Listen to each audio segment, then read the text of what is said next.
Terutama di TV Trans 7 itu jelas di sana ada Wahabi. Ada aja, jelas ada.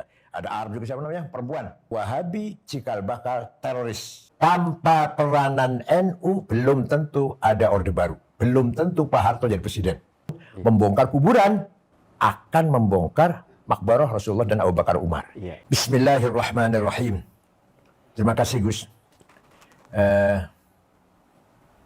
Semua mengakui, sejarah mencatat bahwa pesantren adalah Al-Hisnul Hasin di ta'alim din Islami. Benteng yang kokoh yang mempertahankan nilai-nilai prinsip-prinsip Islam. Aqidatan, wa syariatan, wa thaqafatan. Benteng Islam, teologi, ritual, dan budaya. Terus mengakui. Pesantren lahir jauh sebelum Negara Republik Indonesia. Di Jawa Barat pesan yang paling pertama adalah di Rengas Dengklok Kerawang yang didirikan oleh Syekh Kuro, seorang ulama dari Cina, nama Syekh Hasanuddin. Nanti yang akan mengislamkan Prabu Siliwangi Pamanah Rasa. Pamanah Rasa nikah dengan santrinya Syekh Kuro, namanya Subang Larang, muslimah. Nanti akan punya anak 3 yang terkenal. 1, Syekh Rahmatullah atau Prabu Kian Santang, yang kemudian di Gunung Gadog Garut. Beliau berjasa besar mengislamkan masyarakat Parahyangan. Yang kedua, perempuan. Namanya Rara Santang atau Syarifah Mudaim, yang dinikah oleh seorang Habib Al-Khan, datang dari India, nanti punya anak Syarif Hidayatullah atau Sunan Gunung Jati. Yang terakhir, Syekh Somadullah atau Ki Kuwu Cirebon. Kiwu itu kepala daerah bupati lah, yang terkenal sakti. Terkenal sakti. Ini salah satu contoh pesantren yang dalam sejarah tercatat sangat berperan dalam membangun dakwah Islam, mencerdaskan masyarakat Jawa Barat, menjadikan masyarakat berbudaya beradab sebelum Wali Songo. Itu namanya Syekh Kuro atau pesantren Rengas Dengklok. Kemudian terus berlanjut ke Jawa Tengah, Jawa Timur dan sebagainya. Nah, dari situlah maka mau gak mau kita semua harus mengakui sejarah peranan pesantren lebih dahulu daripada siapapun, daripada pihak kelompok manapun. Nah, kemudian ringkas cerita, Wali Songo berdiri, Majelis Wali Songo berdiri, mampu membubarkan atau menghapus kebesaran Kerajaan Majapahit dan Pajajaran Sriwijaya hanya selama 50 tahun. Dari tahun 1400 sampai 450 sudah selesai. Di daerah Majapahit nggak ada Sriwijaya, nggak ada Pajajaran. Berdirilah kerajaan Islam pertama, Demak Bintoro. Nah, loncat saja. Datang penjajah. Ringkas cerita, Belanda, Portugis datang, Demak kalah ya, Adipati Yunus putra Raden Fatah kalah, gugur melawan Portugis di Laut Utara, Laut Jawa, diganti Sultan Trenggono. Sultan Trenggono hanya 2 tahun kalau sudah sepuh, diganti mantunya Joko Tingkir atau Hadi Wijaya. Hadi Wijaya dikudeta oleh iparnya Sutowijoyo, kemudian kerajaan Islam pindah ke Pajang atau Sukoharjo.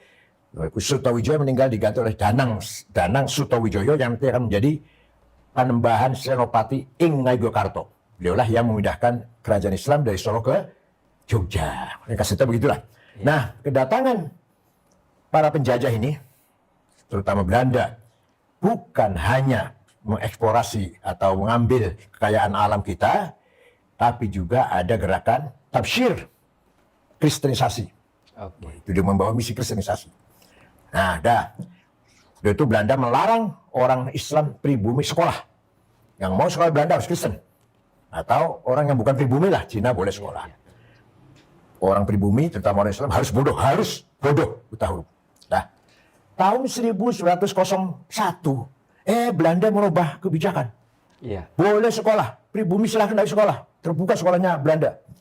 Nah, orang-orang intelek yang nantinya cikal bakal akan menjadi ormas yang modern, waktu belum ada ormas Islam sih belum, tapi nanti cikal bakal modern menerima tawan Belanda itu. Masuk sekolah, SR waktu itu, atau apa namanya lah. Kiai-kiai yang nanti akan jadi NU, berarti belum ada NU kan, yang nanti akan jadi NU, menolak. Bahkan haram sekolah Belanda. Campur laki perempuan, walaupun masih kecil, jadi kan terbiasa menjadi campur yang jadi terbiasa kalau udah dimulai dari kecil. Akhirnya, kiai-kiai mendirikan pesantren, meninggalkan pusat-pusat kota, karena kota dikuasai Belanda, contoh Cirebon. Kerajaan Cirebon sudah dikuasai oleh kerajaan Islam Cirebon. Rajanya namanya Alexander. Mas kayak Raja Yusuf namanya Alexander. Kok bukan Iskandar? Sunan Kudus juga lama di Cirebon. Iya. Kalau mohon maaf kalau baca tulisan Sunan Kudus dia nyebut-nyebut juga kakeknya saya, bapaknya ibu saya. Iya. Namanya Ki Hasan Sukunsari. Kata Sunan Kudus orang bahayanya, atau bahaya orang yang Iya. diikuti oleh masyarakat banyak dan punya prinsip dalam melawan. Nah, akhirnya ada seorang pangeran namanya Nuruddin keluar di keraton. Nanti Nuruddin punya anak Murtasim, Mutta'ad. Dua aja dulu yang contohnya. Murtasim menurunkan gedongan, saya, Kiai Mahrus. Mutta'ad menurunkan buntet dan benda kerep. Jadi kakak benda kerep, gedongan, dan buntet itu kakak beradik. Jadi sikapnya Kiai NU yang penting menyelamatkan nilai Islam. Walaupun tidak mampu berdialog atau tidak mampu bergaul di kota dengan Belanda. Iya. Yang penting menyelamatkan nilai Islam. Maka di pesantren itu diajarkan prinsip-prinsip pemahaman Islam. Usul fikih, bukan hanya fikihnya. Usul fikih. Mustalah hadis, bukan hanya hadisnya. Ilmu tafsir, bukan tafsirnya saja, bukan. Iya. Apalagi misalkan ilmu mantik, logika, diajarkan pesantren. Mencetak kader-kader kiai yang alim-alim, yang cerdas-cerdas. Izin saya potong, Kiai. Ya, ya. Apakah ini juga mungkin hampir semua pondok pesantren yang sudah tua ini itu hampir semuanya memiliki kitabut turas, mungkin kitabut turas itu mungkin dibuat untuk tujuan itu. Kalau ulama, kalau pesantren yang lama yang semua sama. Walhasil semua pesantren yang besar yang lama-lama itu Buntet, Gedongan, Babakan, Kemper, Jombang semua menolak metode Belanda, membuat metode sendiri yang penting menyelamatkan nilai-nilai prinsip-prinsip pemahaman agama Islam. Sampai sekarang tidak ada lembaga selain pesantren yang mendalami usul fikih. Kalau fikihnya gampang, mendalami ilmu mantik, mendalami ilmu kalam teologi, mendalami ilmu tafsir, mustalah hadis, hadis sahih. Kenapa sahih? Memenuhi syaratnya ada 4, muttasil, dhabit, thiqah, adil, kurang 1 hasan, kurang 2 dhaif, dhaifnya maqtu, mauquf, munqati', mursal. Mana ada di luar pesantren bahas itu? Iya. Belum qiraat. Nah, apa? Kiai-kiai berijazah besar membangun peradaban Islam di kampung-kampung dulu, di pusatnya dari kampung-kampung. Nah, sehingga katakan contoh Muhammadiyah, Muhammadiyah berjasa besar. Apa jasanya? Menjaga imannya orang-orang Islam yang kerja di kantor Belanda. Ya, orang Islam jadi pegawai Belanda, tidak murtad. Ormasnya Muhammadiyah pasti memainkan peran masing-masing. Wadahnya Muhammadiyah pasti. Langsung di kota, kerja di Belanda. Itu pasti yang jiwa dari Muhammadiyah. Apakah pada masa itu dari Belanda juga ada upaya intervensi atau upaya intimidasi terhadap pesantren? Oh, ada jelas, ada. Hanya kan Belanda kan beda dengan Jepang ya.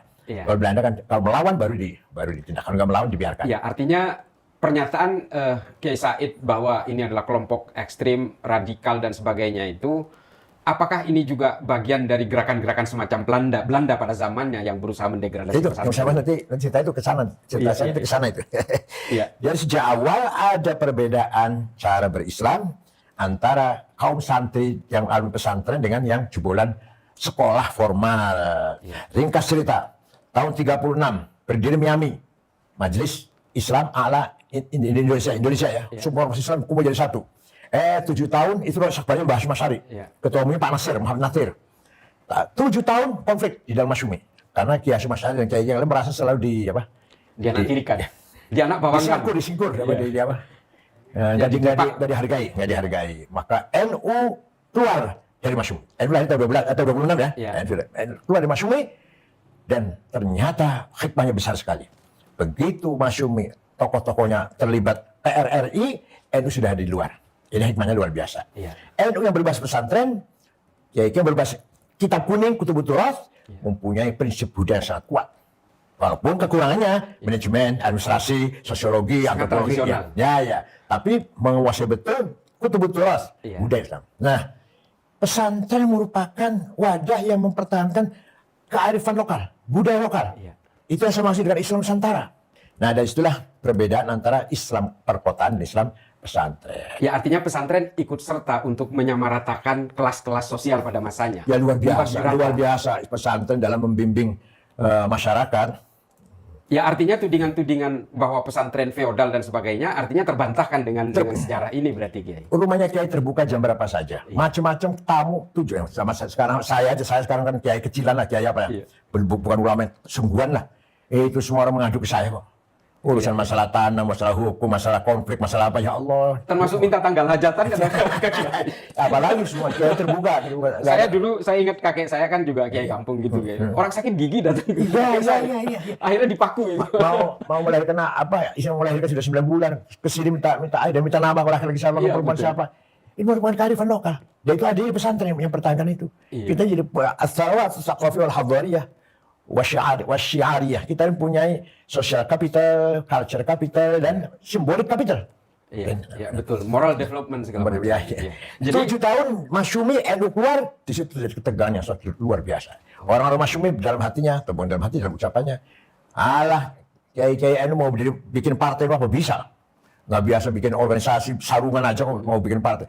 Ternyata ketika pemilu, itu keluar dari Waslu tahun 52. Ternyata ketika pemilu tahun 55, NU juara ketiga. Iya, betul. PNI, Masyumi, dan NU non-4 PKI. Kaget mereka. Loh, kayak bisa bikin partai. Dan izin saya tambahkan, pemilu 1955 itu pemilu sangat demokratis. Sangat demokratis di dunia. Ini saya perlu tambahkan untuk tambahan pengetahuan kepada sahabat NU. Karena satu-satunya negara yang menjalankan one man one vote di seluruh dunia hanya di Indonesia. Dan NU menjadi 3 besar ketika itu. Amerika belum, karena masih ada aturan Jim Crow namanya. Orang kulit hitam tidak boleh nyoblos. Indonesia satu-satunya yang sangat demokratis pada pemilu 1955. Ini tambahan untuk tambahan pengetahuan. Dan NU menjadi juara ketika itu di 3 besar itu. Meskipun ada PKI juga karena PKI waktu itu menggunakan isu yang populer, mengembalikan tanah-tanah rakyat yang dikuasai oleh kalangan ningrat. Dan NU juga terpilih karena waktu itu sangat populer memberikan suasana pemerataan kelas sosial, meskipun bukan PKI saja sebenarnya yang punya domain ini, tapi NU sudah menggunakan ingsun yang tadinya domain ningrat itu kemudian diserahkan kepada rakyat-rakyat biasa. Gitu. Nah ini salah satu tambahan dari saya. Ini host dadakan. Betul. Jadi host rasa narsum gitu. Lanjut Kiai, saling menyempurnakan. Nah, disitulah ketegangan antara Masyumi dan NU. Tegang betul itu. Katakan permusuhan betul. Saling memojokkan. Bahkan ada yang mengatakan Kiai Wahab itu bersorban kepalanya, tapi buka kepalanya komunis isinya itu. Karena Kiai Wahab dekat dengan Bung Karno, jadi penasihat apa pribadi lah dengan Bung Karno. Kiai Wahab itu komunis, Kiai Wahab itu isu mereka. Puncaknya nih kata Gus Dur. Ketika Kiai Hasyim, Bapak Gus Dur kecelakaan di Bandung, sudah meninggal dunia beliau. Gus Dur masih umur 9 tahun nih, ikut di mobil itu juga selamat Gus Dur. Itu mereka itu semua gembira, ketawa, senang dengan wafatnya Wahid Hasyim. Mereka ini senang, kecuali satu, Pak Hamka. Konon kata Gus Dur, kecuali Pak Hamka yang ikut berduka. Pak Hamka ikut berduka, ikut menangis lah. Bagaimanapun mau beda barisan lah, ikut berduka itu Pak Hamka. Lainnya ketawa, senang dengan meninggal Kiai. Kira-kira mengapa Buya Hamka waktu itu? Ya itu perpecahan antara Masyumi dan NU sangat tajam sekali. Dan mereka dekat dengan Amerika, dipikirkan begitu ya, walaupun seperti apa dekatnya lah. NU dekat dengan Soviet waktu itu. Sehingga justru ada tabrakan juga. Walhasil seperti itu sampai sekarang. Mereka dengan pesantren menertawakan, nyinyir. Dengan pesantren apa ada apa pesantren? Apa gunanya ilmu pesantren? Nggak ada gunanya. Gitu. Nah kitanya kiai-kiainya santri, mohon maaf, minder untuk melawan, menjawab itu. Padahal kita punya kekayaan turas yang sangat luar biasa yang bisa menjawab kebutuhan tantangan zaman sekarang. Tinggal kita mampu apa enggak mengkontekstualisasikannya. Semua konsep-konsep ekonomi Islam sudah ada Fathul Qorib, nggak usah besar-besar kitabnya. Fathul Qorib sudah ada semua, ad-dhaman, bank garansi, wathiqah, kolateral, salam, inden, musyarakah, profit sharing, murabahah, maka profit, ada semua. Tinggal kiai bisa nggak menjelaskan yang secara sahabat TV NU, dari tadi pembahasan singkat tadi untuk kemudian kita membahas topik selanjutnya, kita bisa melihat secara historik perjalanan NU itu sendiri dan pesantren itu sendiri memang selalu diganggu oleh para penggunting dalam lipatan. Kurang lebih begitu. Orang-orang yang tidak punya niat baik terhadap negara ini.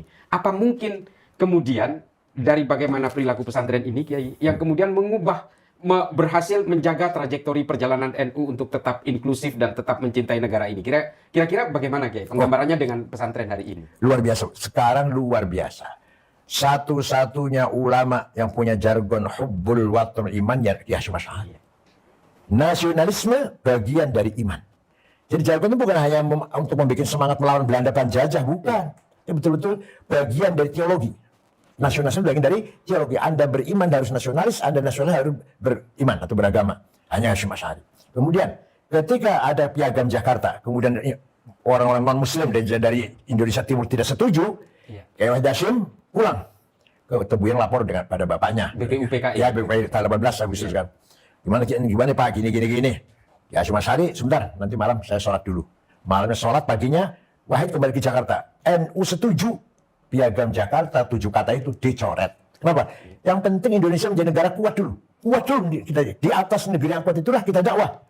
Yang belum kuat sudah dengan negara Islam, sebenarnya, nah ini saya sampaikan pada Taliban ketika Taliban berkunjung ke PBNU. Iya. Ente buat Soviet lagi bicara tentang negara-negara Islam, hanya dengan bentrok antara Burhanuddin Rabbani dengan yang Taliban. Iya. Kalau kita enggak, negara merdeka dulu, baru merdeka kuat dulu persatuannya ini. Di atas kesatuan-persatuannya kokoh inilah kita dakwah pesantren, madrasah, dakwah dan seterusnya. Itu artinya apa? Mbah Hasyim Asy'ari berjasa besar memperkuat nasionalisme di Indonesia, bahkan dimasukkan dalam bagian dari iman teologi kita. Iya. Termasuk fatwa jihatan tanggal 20 Oktober 1945 dengan tidak ragu-ragu Mbah Hasyim Asy'ari mengatakan, "Man mata li ajli watanihi mata syahidan."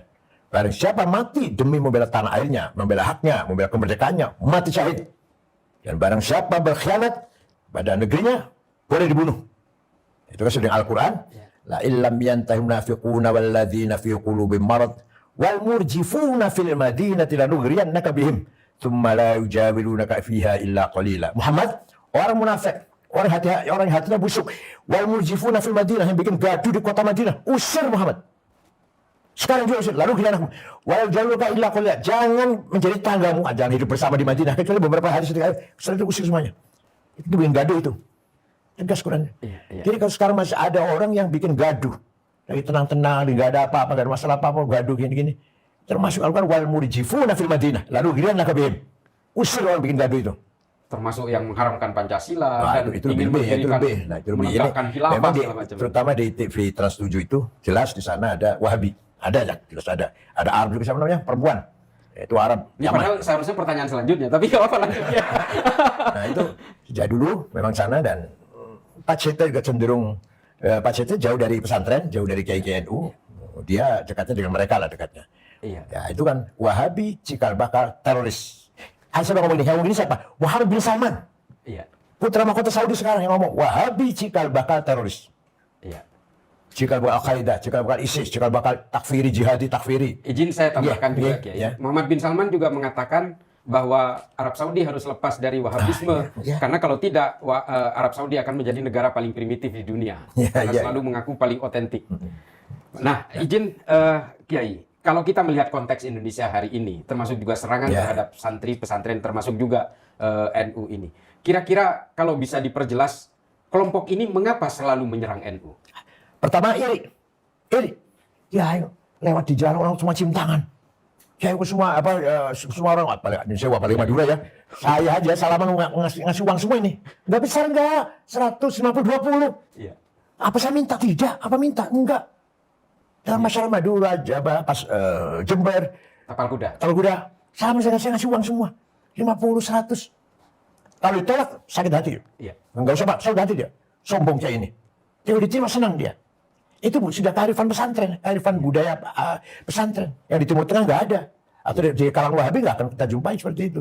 Dan dengan demikian, timbul rasa hasud. Kiai nggak begitu pinter kok, diikuti orang banyak. Disegani, perintahnya diikutin, larangannya diikutin, ajakannya diikutin. Ya Allah, walhasil berangkat dari itulah, dari sejak dulu itu. Dari sejak dulu itu. Antara NU dan non-NU itu yang menjadi sebab iri itu. Nah orang yang mendapatkan kenikmatan luar biasa, pasti ada yang hasud.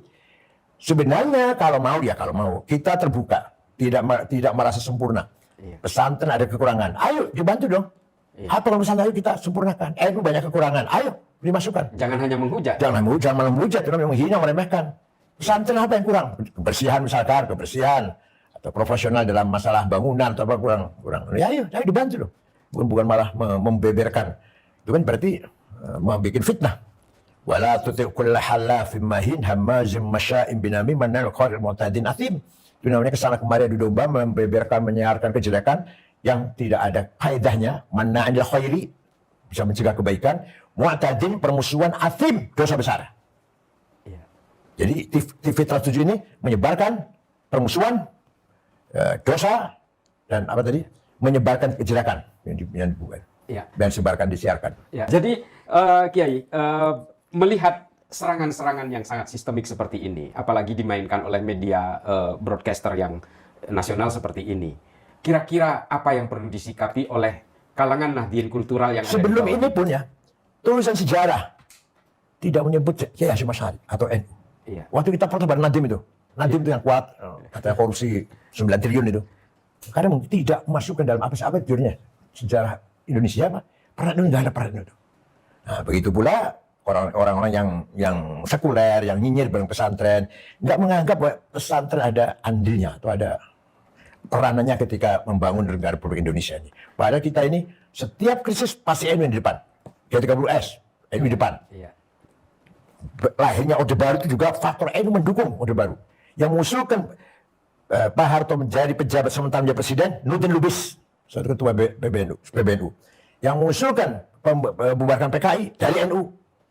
Yang usul ngotot di MPR. NU yang usul bubarkan PKI. Kemudian TAP MPR nomor berapa? Nomor 1 ya. Nomor 1 itu tahun. TAP MPRS nomor 25. Gitu ya, pembubaran PKI ya. Pembubaran PKI dan ajaran-ajaran komunisme. Nah, kalau yang Pak Harto menjadi presiden, itu juga Nurdin Lubis tuh. Iya, betul. Walhasil tanpa peranan NU belum tentu ada Orde Baru. Belum tentu Pak Harto jadi presiden. Iya. Pertama awal mulanya gitu. Hasil kalau demi Indonesia ini paling di depan sendiri. Satu lagi, ketika Pak Harto mewajibkan asas tunggal, semua ormas asasnya harus Pancasila. Buang itu asas Islam, buang. NU menerima. Tahun 82. Hanya NU yang menerima. Tahun 82. Pertama kali beliau itu NU. Itu punya melalui perdebatan yang seru ya. Perdebatan kiai-kiai itu. Buka kitab kuning itu. Mbah Mun, Kiai Umar Kempek, Pak Ade saya. Akhirnya kesimpulannya setuju lah. Yang penting negara bersatu ini. Islam didakwahkan, bukan dikonstitusikan. Iya. Waktu itu perdebatan seru. Kiai Maimun sambil nangis tuh menerima asas tunggal Pancasila. Terus dari Cirebon, Kiai Abdul Abbas menerima. Walhasil tahun 82 ormas-ormas Islam yang masih ragu-ragu, NU tidak ragu-ragu menerima asas tunggal Pancasila. Iya, iya. Sohifatul Indonesia, Ya. bukan Sohifatul Madinah. Jadi kalau mengacu kepada pernyataan Kiai tentang radikalisme, ekstremisme dan terorisme, kebetulan saya juga menggeluti ini, dan saya selalu punya kesimpulan yang sama Kiai bahwa semua terorisme yang mengatasnamakan Islam itu embrionya pasti Wahabi. Saya tidak pernah ragu untuk mengatakan itu. Apakah mungkin ini gerakan-gerakan yang mendegradasi pesantren dan juga termasuk NU ini bagian dari gerakan global mereka untuk menghantam siapapun yang dianggap jadi penghalang? Sangat mungkin, sangat mungkin. Karena NU ini yang protes terhadap tindakan Abdul Aziz, ya, Al-Saud, membongkar kuburan.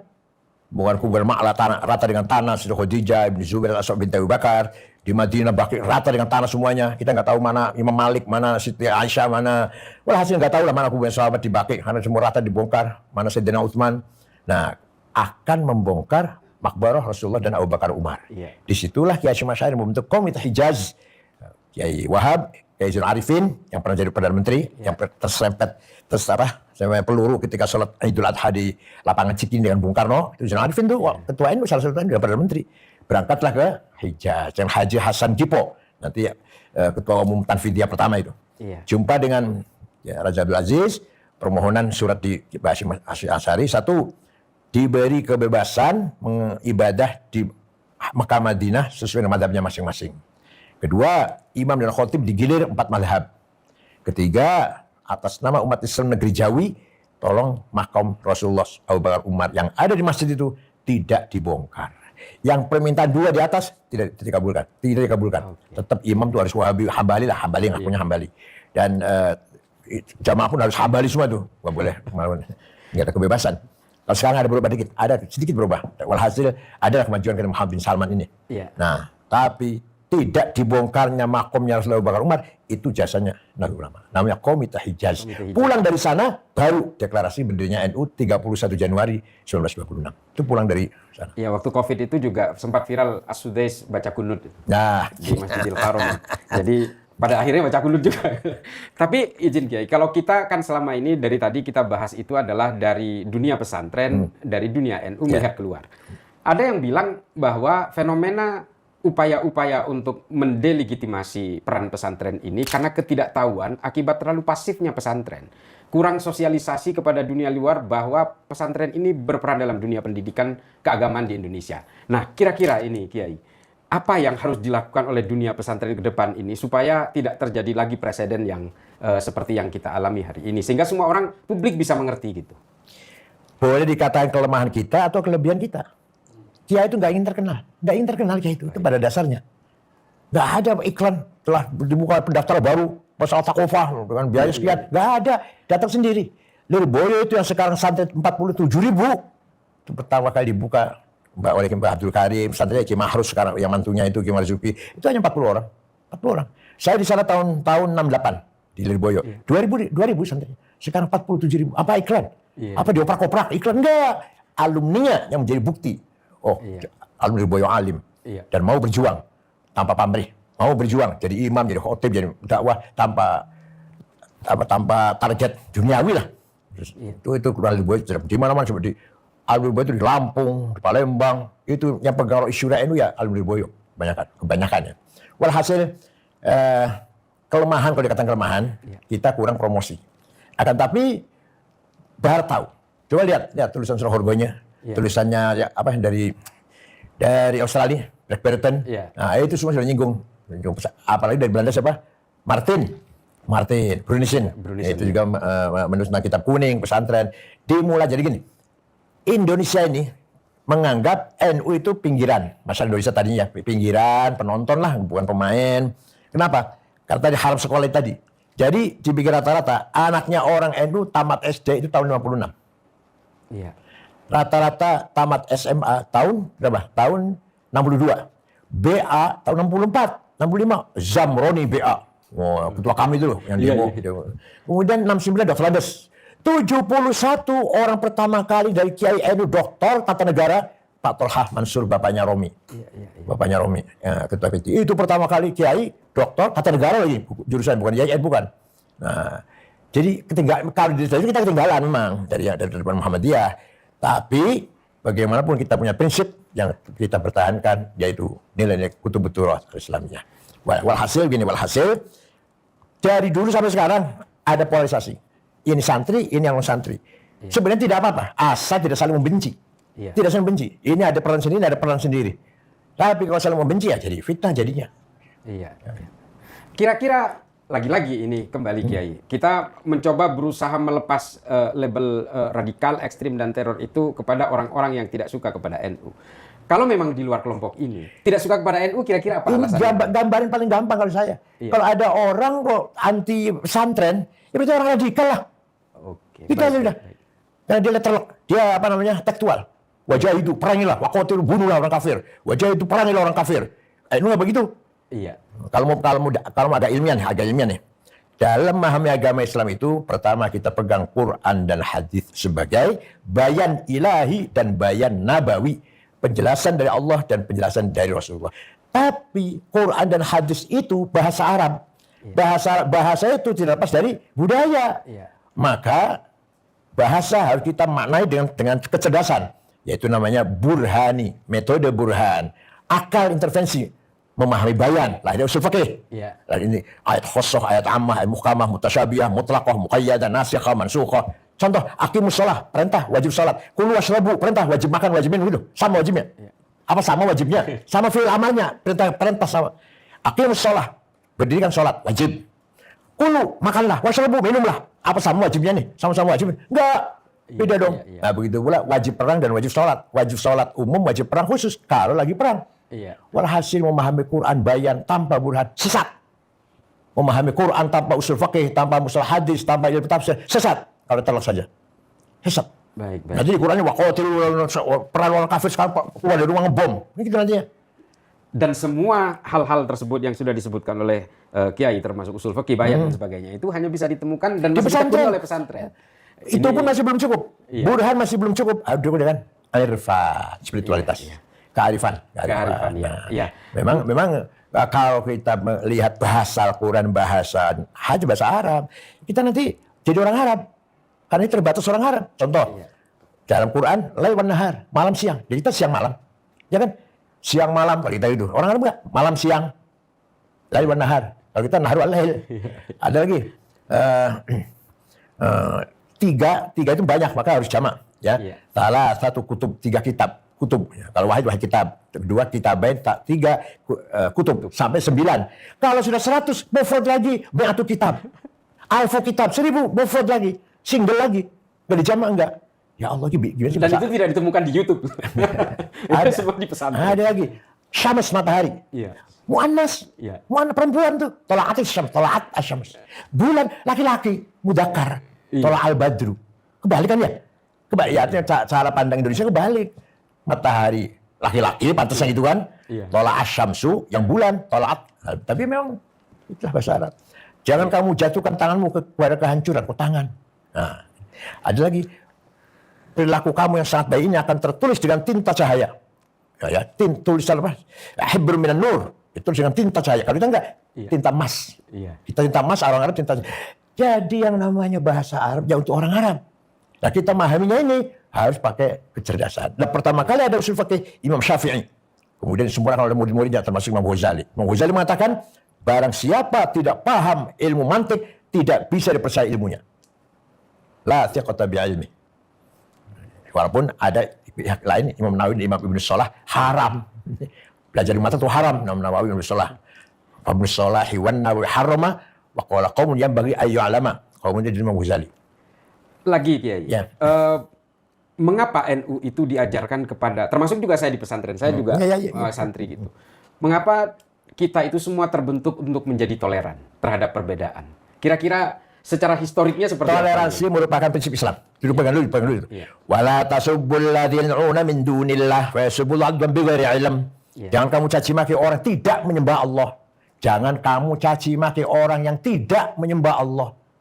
Kadzalika zayyana likulli ummatin amalahum. Demikian saya bikin kebanggaan untuk umat masing-masing, agamanya, budayanya, bahasanya, seninya harus kita saling menghormati. Iya. Tradisinya nggak boleh saling menghina. Al-Qur'an itu. Nah, saya pernah satu pesawat dengan rektor UIN Jogja, Amin Abdullah. Iya. Amin Abdullah, pintar itu. Satu pesawat kebetulan. Kenapa di NU itu? Kiai-kiai itu ya baca kitab fikih. Pencuri potong tangan. Zina, rajam. Membunuh-bunuh lagi. Minum arak 40, cabuk. Tapi kenapa kok nggak galak ya? Nah, jadi fikih itu diajarkan di pesantren dengan detail. Dan kiai-kiai paham, barang siapa berzina, dirajam, barang siapa membunuh lagi paham, tapi tidak untuk menjadi tema ceramah. Itu nanti kalau sudah orang itu sadar dengan Islamnya sendiri. Bukan itu yang disampaikan di ceramah itu. Ayah saya kalau ceramah, ayah saya nih, kalau ceramah dulu. Ayo kita puasa Ramadan, minggu depan sudah masuk puasa. Kerja saya berat, aku takut batu dari sungai. Ya kalau gitu ya asal jangan blong lah, ada puasanya, asal jangan blank banget, ada puasanya. Ayo sholat lima waktu, belum bisa, ada sholatnya lah. Semua ada sholatnya, jangan blank banget. Gitu, ayah saya itu. Iya. Jadi cara berdakwah pada Sama orang. seperti metodologinya Wali Songo dan sebagainya. Iya, makanya. Tapi ironisnya Kiai, kalau saya melihat pergerakan di lini masa di media sosial, termasuk di media-media visual gitu, yang ikut menyerang NU, yang ikut menyerang pesantren untuk kasus hari ini, apa yang terjadi hari ini, itu juga banyak yang dari non Muslim. Nah, kira-kira Kiai melihat, padahal NU dikenal sangat toleran gitu. Kira-kira bagaimana Kiai Said melihat hal-hal yang seperti ini? Saya nggak ngerti ya kalau sampai non Muslim ikut mengkritik. Saya belum. Saya Itu belum. dia. Ada beberapa dari kelompok non-muslim yang berada di medsos itu juga ikut menyerang bahwa ini memundurkan peradaban bangsa, dia menuduh ini embrio feodalisme dan sebagainya. Kalau soal feodalisme sebenarnya sudah terjawab bahwa NU sendiri juga justru anti terhadap feodalisme itu. Tapi Kiai, kalau melihat fenomena seperti ini, apakah ini pergerakan sosial seperti ini, kira-kira apakah dari pihak NU sendiri kurang sosialisasi tentang trajektori NU masa depan? Bahwa NU ini adalah tetap menjaga toleransi, inklusivitas, dan sebagainya. Sebenarnya kita terus berusaha sebenarnya. Iya. Hanya orang tidak mau mendengar atau tidak pura-pura tidak dengar. Itu aja. Iya. Bahwa peran NU sangat luar biasa. Saya sangat menarik dulu pidatonya Panglima TNI Pak Gatot Nurmantio, Iya. ya, yang mengatakan Jenderal Sudirman ada yang khianat anak buahnya. Ngomong sama Belanda. Ayo saya tunjukkan Jenderal Sudirman yang mana ada di sana. Waktu datang lagi tahlil, Jenderal Sudirman lagi tahlil. Tahlil rame-rame. Iya. Terus ditunjukkan oleh si pengkhianat itu Jenderal Sudirman. Nggak percaya Belanda. Masa jenderal tahlilan? Itu kan kiai itu. Tanya dari Nurmanto mengangkat betapa Jenderal Sudirman terkenal Muhammadiyah ternyata sering menggunakan tahlil sebagai tameng menyelamatkan dirinya dari serangan, dari tindakan Belanda. Kemudian Pak Gatot Nurmantio juga menceritakan Kiai Hasyim Asy'ari ketika akan perang melawan Nika, Kiai sudah nggak sabar, Hasyim Asy'ari sabar menunggu singa dari Cirebon. Kiai Abbas pun datang, baru ayo. Yang 10 November. Iya, ayo. Komandannya Kiai Abbas dari Cirebon. Kiai Watu wakil. Itu resolusi jihad itu. Iya, Kiai Watu wakil. Dari Cirebon justru datang ke Surabaya. Iya, semua. Yang akhirnya santri-santri Tebu Ireng, Lirboyo juga ikut semua serta gitu. Walhasil kalau kita lihat bicara jasanya Kiai sulit ya. Kalau orang nggak tahu ya sulit ya. Coba satu. Orang yang tidak pernah menolak tamu. Itu kan ya. Coba betapa kalau pejabat tamu diatur jam berapa, ada apa, kamu dulu apa. Daftar tamu dulu mau apa, ketemu ada perlu apa. Kiai enggak, kalau Kiai enggak terbuka. Siapa saja. Ya mohon maaf. Saya juga begitu dulu waktu jadi ketua PBNU. Dari bintang 4 sampai Aguan, konglomerat sampai Pak Tito, Kapolri saya terima, dan tukang beca, tukang gorengan mau ketemu ya silahkan. Iya. Melihat metode saya begitu. Melihat serangan yang sangat masif belakangan ini terhadap Nahdien, terhadap NU, bukan PBNU, kita membedakan. Ya. Kira-kira sikap NU sendiri dengan adanya gerakan-gerakan massa seperti ini, kira-kira apakah ada langkah lain dari menurut Kiai yang untuk menyikapi hal-hal yang seperti ini? Saya lihat kadang saya menggugat secara hukum. Ya. Saya setuju. Nah, kalau kemarin dipimpin oleh Kang Cicun di DPR, usulannya sudah dicabut izinnya, itu saya setuju itu. Nah, satu lagi kalau saya, terutama di Kiai sepuh, ayo pada rame-rame baca Hizib Nasor, Hizib Sakran, nah gitu. Tapi bacanya bukan di lapangan rame-rame gitu. Malam-malam bangun, nangis pada Allah, baca di Hizib Nasor. Bukan yang seremonial di lapangan, pakai proposal tuh nanti. Pakai proposal dan pamer-pamer. Iya. Jadi, tapi itu harus ada itu. Yang demo harus ada. Telepon banyak sekali ke saya dari Cirebon, dari Majalengka, Kuningan, Indramayu ke saya. Gimana? Kita mau gerak. Silakan. Asal jangan analisis. Kalau nggak saya larang yang namanya Indramayu, namanya Solikin. Waduh, maunya bakar-bakar maunya tuh. Karena sahabat-sahabat kalangan Nahdien juga kami capek diginikan terus. Iya. Itu dia yang mungkin menjadi giroh bagi teman-teman NU. Karena kami selama ini lebih memilih diam, karena kami diajarkan untuk tawadhu. Tapi hari ini kami harus bangkit untuk melawan. Saya sendiri. Iya. Banyak yang mencaci maki saya banyak. Kemudian minta maaf saya. Orang Bangkalan ada, orang Tuban ada, Pasuruan ada. Saya maafkan, nggak usah minta maaf, saya maafkan. Bahkan pernah ada narasi Kiai Said diadili. Saya maafkan, nggak apa-apa isu. Saya katanya menjadi maklarnya, beli tanah di Malang untuk dijual gereja.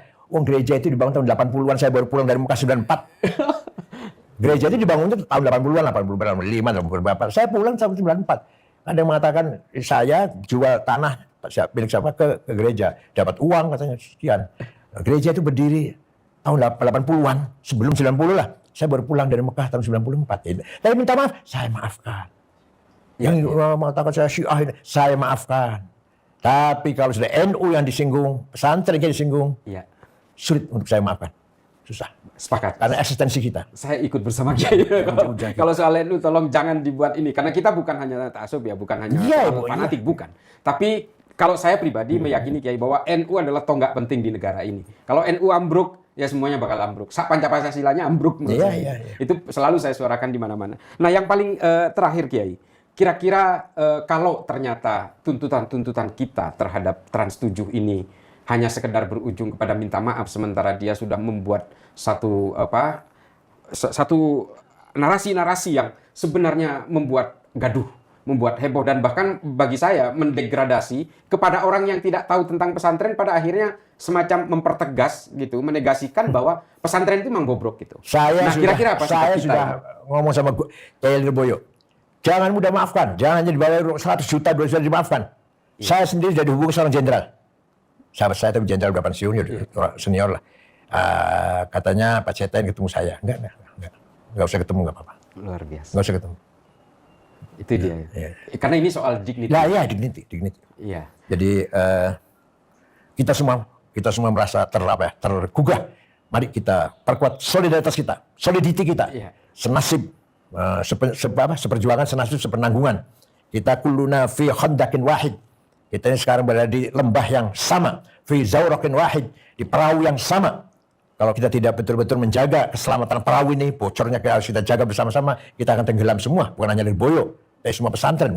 Bukan hanya pesantren. Ya Islam santri Islam yang betul-betul mengamalkan Islam akan hilang di Indonesia ini. Kalau nggak ada pesantren Islam dengan namanya doang. Begitu di Mesir. Kalau di Al-Azhar, Islam hanya namanya saja di Mesir. Kalau nggak ada Al-Azhar. Iya. Di Baghdad masih ada An-Nidhamiyah atau apalagi Universitas apa itu di Baghdad. Kalau di Tunis Zaitunah. Kalau di Syria ada Ad-Damat. Semua itulah benteng-benteng ajaran Islam. Alhamdulillah di mana-mana ada. Kalau di Aljazair, Tarekat. Di Libya Majelis Dakwah. Di Maroko juga ada Tarekat kuat sekali. Walhasil kekuatan civil society itulah yang akan memperkuat solidaritas nasional ini. Yang bagian yang paling terakhir, Kiai, saya sendiri sangat menerjemahkan secara well defined. Saya ulangi sekali lagi, pernyataan Kiai tentang yang mengganggu NU, yang berusaha mendegradasi Kiai dan pesantren ini adalah kelompok radikal, ekstrim, dan teror. Yang dalam pemaknaan saya itu adalah kelompok-kelompok Wahabi yang hari ini banyak mengaku bukan Wahabi tapi Salafi. Ya. Makanya saya selalu menggabung kata Wahabi dengan Salafi gitu. Ya, Wahabi Salafi. Wahabi itu Muhammad Abdul Wahab maksudnya, iya. Dari Saudi, Bani Tamim itu. Iya. Kalau Salafi dari mana? Yaman, Mugrin, dari Mugrin ya. Mugrin ya. Nah, kira-kira Kiai, gerakan-gerakan yang semacam ini hari ini sudah, sebenarnya ini bukan kejadian yang pertama, yang sudah berulang-ulang dari sejak dulu. Nah, kira-kira ke depan ini, gerakan-gerakan apa lagi dan apalagi sikap kita sebagai kalangan Nahdien untuk menghadapi berbagai serangan yang bergelombang ini dan siklusnya selalu ada gitu. Ya Alhamdulillah sebenarnya kita sudah cukup banyak kader yang mumpuni lah ya, yang mumpuni termasuk yang muda-muda teman antum panjenengan dan siapa lagi yang muda-muda menghadapi semuanya tantangan ke depan yang lebih keras lagi, ya ayo kita siap untuk menjawab tantangan itu, untuk merespon tantangan atau ajakan atau apa, godaan atau pancing, ayo. Asal kita tetap punya prinsip tawasud, wasatiyah. Ya wasatiyah harus pintar, kalau nggak pintar ya nggak bisa wasatiyah. Orang kalau bodoh nggak wasatiyah, pasti ekstrem kanan atau ekstrem kiri, itu tanya orang bodoh. Kalau orang moderat, pasti harus pintar dong. Moderat. Baru bisa wasatoh. Jadi orang nggak bisa wasatiyah karena orang itu bodoh, maunya tekstual, harfiah. Apa adanya di Quran itu, atau liberal, ateis sekali ateis, paling gampang. Betul. Nah, disinilah ketantangan kita, ternyata jumlah yang besar kita ini tidak ada artinya kalau tidak berkualitas. Ketika habis Fathu Makkah tahun 8 Hijriah, umat Islam berjumlah sekitar kurang lebih 100.000. Karena waktu itu Makkah sangat padat, paling padat penduduknya lah. Islam semua, Muslim semua. Maka dari Mekah menuju ke Hunain, kota yang belum Islam, Hunain nih. Berangkat. Orang-orang pada sombong dalam hatinya, alah Hunain itu kecil, kita ini 100.000 lebih, kecil Hunain. Begitu di tengah jalan dijebak oleh musuh dari belakang gunung, kocar kacir. Disebutkan dalam Al-Quran, diabadikan, wa yauma Hunainin id a'jabatkum kasratukum falam tughni ankum syai'a wa dhaqat 'alaikumul ardu bima rahubat tsumma wallaitum mudbirin. Kamu hanya bangga dengan jumlah yang banyak, ternyata enggak ada gunanya. Begitu diserang kamu sempit dokat al-Quran, nggak tahu harus ngapain, terbirit-birit.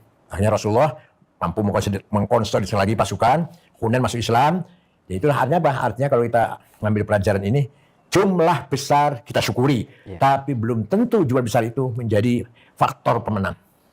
Sedikit tapi berkualitas, cerdas, itulah yang kita harapkan. Jadi gimana? Yang kita bentuk kelompok kecil itu di NU ini, yang betul-betul melengkapi dirinya dengan tuntutan, dengan skill, pengetahuan, seterusnya. Ya, terima kasih Kiai.